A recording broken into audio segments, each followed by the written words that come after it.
Here's my little 6-gallon air compressor and my 33-gallon air compressor. I had to link them together to have enough air to use for the sandblaster. What I did is simply plugged in my little 6-gallon to my 33 and then fed my 33 into the sandblaster. Now, it worked, but you definitely need more air.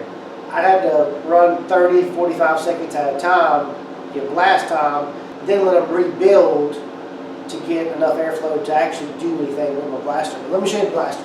Here's my central pneumatic sandblaster I got from Harbor Freight.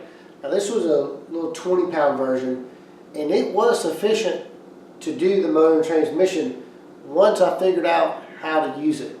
So I wanted to show you exactly what I learned to make your life a little easier when you get ready to do yours.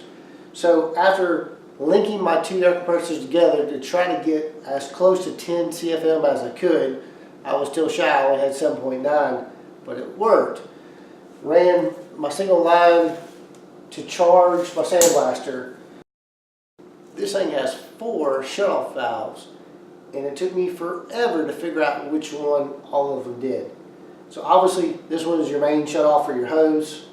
This is the one that you're going to open it wide open when you get ready to blast. There is no, it's either on or off. There is no halfway in between. All it is to clog this up, and then you have to blow that out. You got your one at the bottom, which controls the media into the discharge hose. You have this one, which charges the tank that forces the media down into the discharge hose. So you want to open that one all wide open. And then this guy. This is the one that took me a while to figure out. With it open, it would send a lot of air, but not enough media. When you close it, it would send too much media and not enough air. So it likes to be somewhere in the 3/4 range, depending on the size of your media that you're blasting. I mean, believe it or not, it took me forever to figure that one little valve out. But once I got it figured out, it actually did a really good job. So I would recommend this for smaller projects. If I had a bigger project, I'd obviously get a bigger reservoir, bigger tank, and then get a much bigger compressor to run it, because it takes a lot of air. But I'll show you what we did with it.